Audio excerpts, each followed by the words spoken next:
Chapter 20. With Zesty Sauciness. How do I know that he actually likes me?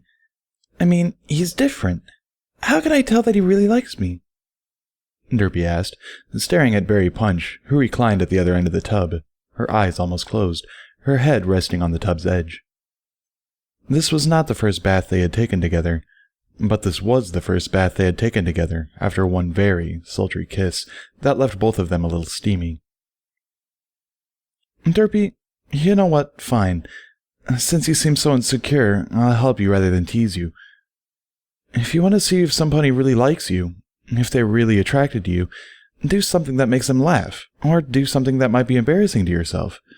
If they maintain eye contact, then they like you, and are attracted to you. If you're ever in a crowd of ponies, make them laugh, and carefully watch who keeps eye contact if you ever want to find out who likes you, Barry explained.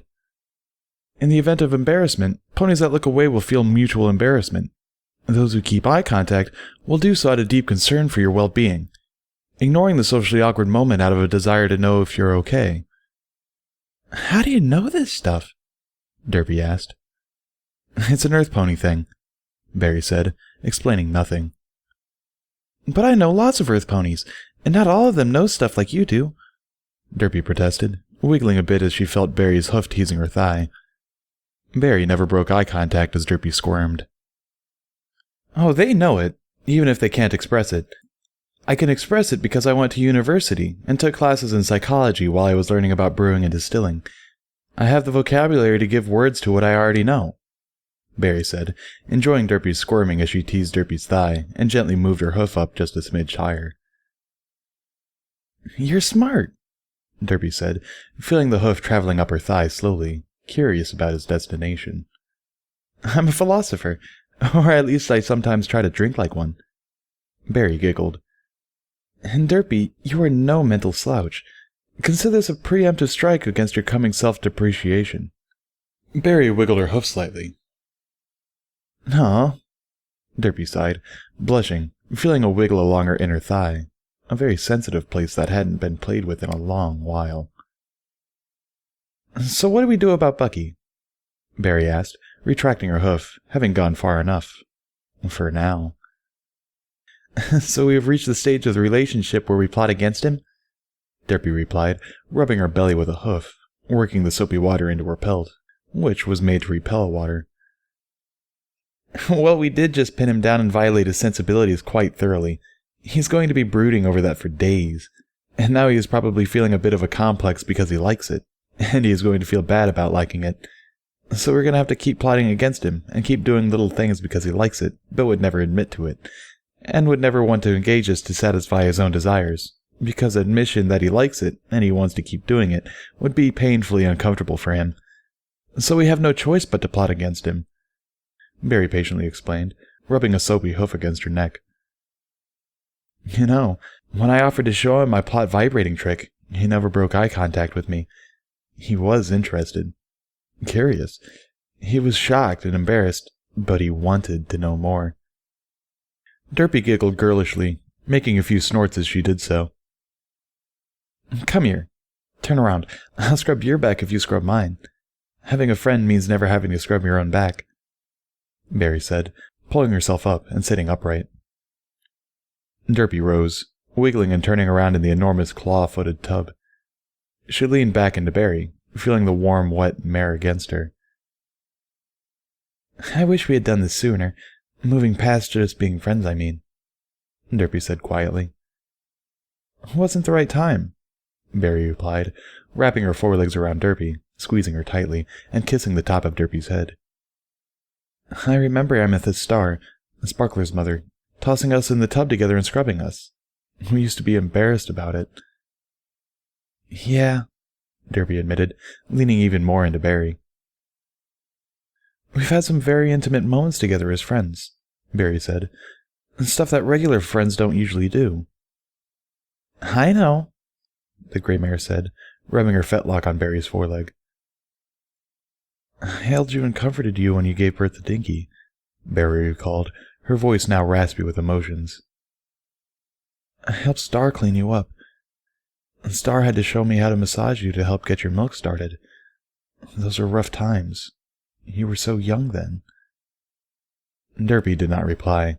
She merely hugged Barry's foreleg to her barrel. "And I suppose that at some point in the future, we are going to have another very intimate moment together," Barry said in a hushed whisper. "What do you mean?" Derpy asked, her voice low and soft, her breathing somewhat heavy, her emotions flooding through her body. "At some point, you and I are going to have to figure out how we share Bucky. If we go at it apart or together, what our boundaries are with each other," Barry replied, her lips brushing up against Derpy's ear, causing it to wiggle, making Derpy squirm a bit in Barry's embrace. "Oh, yeah," Derpy said, feeling Barry breathing on the back of her head and making an ear tickle. "You are talking about a threesome, right?" "Yes, you silly mare," Barry answered, tittering. "I haven't thought about it." "Well, I did think about it once, when I was lying in bed. But I thought that maybe we'd just share one another and take turns with each other," Derpy confessed.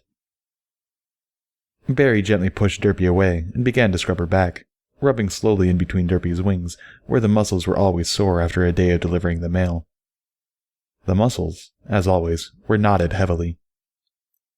"While taking turns with each other is fine and good, some pony is always left out when you take turns," Barry said, voicing her concerns. "Even if it is good fun to watch two ponies canoodling one another." Derpy moaned as Barry's hoof slowly worked out the many knots in between her wing joints, rubbing in a small circular motion. "I've only ever been with one pony," she confessed, her voice embarrassed. "I know," said Barry. "Dinky's father. And then after that, you were hurt, and he climbed up in your cloud and refused to let any pony else share that cloud with you. The hurt caused you so much pain that you flew from anything that might hurt you. And then, without meaning to, you hurt yourself, because you believed that hurting yourself was a wise reminder of what lay in store for you if you ever allowed another pony to share your cloud." As Barry spoke, she squeezed, prodded, nudged, nosed, and nuzzled, emphasizing her words with appropriate punctuation, making sure the Pegasus understood what was really being said. As a final gesture, Barry reached around Derpy and gently ran a hoof along Derpy's jawline, gently drawing upwards towards a gray ear, a powerfully affectionate gesture that Barry knew would reach Derpy's mind. "I'm scared," the mare being prodded by Barry's hooves confessed. "I know," said Barry soothingly, "but you chased Bucky." "I know," Derpy said, slightly panicked. "I saw something so kind in his eyes. He was lonesome, just like me. I think I saw that too. Or maybe I wanted to see it." "And then all of this happened," Barry finished, referring to the recent events. "Yeah, all of this. And I really want to love him so much. And you too. But I'm still thinking about how much it hurt," Derpy admitted, now starting to cry just a little bit, her waterlogged wings hitching slightly. "I'm so tired of being alone and keeping ponies at a distance." "Then let us in," Barry soothed, once again pulling her friend to her and squeezing. "I'm strong enough to carry both of you. Let me be the earth pony that shoulders your heavy burdens," Barry offered. "That is part of what you said when Bucky had his panic attack," Derpy said, her face scrunching up in memory, her eyes still wet with tears. "Does this mean I get to watch over you?" "Yes, Derpy, if you're willing. Now we just need to figure out how to make Bucky shine. He's just as hurt as you are, I think," Barry whispered, clinging to her friend. "Bucky confuses me badly," Derpy admitted. "I know. Bucky keeps himself confused, so he has an excuse not to deal with the world at large. Easier to hold that much magic in, I suppose, if things aren't constantly distracting you and engaging your emotions. It must be hard to hold that much magic back," Barry said, thinking out loud.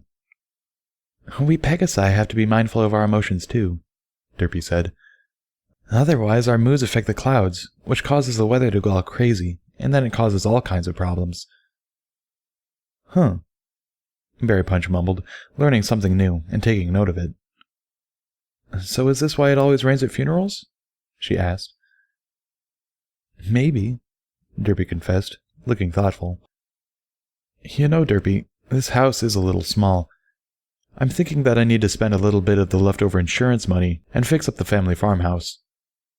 There's a much bigger bathtub there, Barry said, her voice wistful. I've let the place get run down. I guess I'm hurt too. After every pony died in some way or another, it has never felt like home. And that's just wrong for an earth pony. It would be like the Apple family walking away from Sweet Apple Acres. I've walked off from the place and rented a house in town. I'm a disgrace. I'm a numbskull. Oh, don't say that, Barry. All of our families are broken up in some way or another, Derpy admitted. I never see mine. I don't think Bucky sees much of his, and yours is mostly gone. What if something happens to me? Who looks after Dinky? Sparkler and I would, Barry said. Now, enough of that sniffling. We have to get pretty for our date tonight. With a simple mental gesture, Bucky cleared away all of the popcorn and macaroni bits, placing them into the trash can. He cleaned the kitchen and the living room effortlessly, both foals clapping their hooves together as they watched. He lifted the couch, holding it aloft, checking underneath it for debris, and then he lifted the chair. He completely untangled Barry's yarn, re-rolling it into a ball, doing everything slowly and deliberately so that Dinky could watch and see the potential for what she was capable of. See, Dinky, when you learn control, you can help out your mommy and make her life easier. She'll have more time to play with you if she doesn't have to clean the house. And look how easy it is, Bucky said, realizing that this was an important lesson for little Dinky. Sometimes I want magic and sometimes I don't, confessed Pina. Why is that, Pina? Bucky asked the pale pink little foal. Seems like a lot of grown-up worries and chores, she answered, hugging Dinky. Yes, there is much responsibility to be taken, and much work to be done, Bucky answered, eyeing Dinky's response to all of this. The little pale purple-gray foal was being squeezed mercilessly by Pina. Dinky's eyes were wide. Bucky gently set the couch with the two foals sitting on it back down on the floor where it belonged. They let go of one another and took deep breaths. You made everything in the living room float, Pina said breathlessly. Can I do that? Dinky asked, blinking, her voice wavering slightly. Bucky nodded. With time, you'll be able to, if you work hard and pay attention. This will be easy for you to do, Dinky. Now, pay attention. If you ever let your emotions get away from you, you could just as easily lift everything, all of these heavy things, and throw them at some pony that is hurting you or making you angry. Dinky's eyes closed, and she buried her face into Pina's neck, letting out a terrified cry. She trembled for several minutes, and Bucky said nothing, letting the lesson settle in. After a few minutes, Bucky went over to the couch and sat down, where he was immediately mobbed by two foals. He held them both, enjoying their warmth and their affection, feeling two little snoots nuzzling him. It was oddly calming. As he was sitting there on the couch with the foals, the door opened and in walked Sparkler, who giggled when she saw the scene on the couch. Sparkler! Dinky cried, letting go of Bucky and running to her sister, Pina also disengaging and moving to mob Sparkler. The two foals tackled her, and she allowed herself to be taken down, in much the same way that Derpy had. They rolled and wrestled on the floor, exchanging hoof nuggies and odd gestures of affection that Bucky simply did not understand. I think we're going out to dinner, Bucky announced to Sparkler. Cool, Sparkler said. Any idea what? A spicy bean curd, Bucky said. Oh, that place, Sparkler said, her head being hammered on by Dinky. Be ready to sit in a bucket of water. Bucky gulped, realizing there might be trouble later.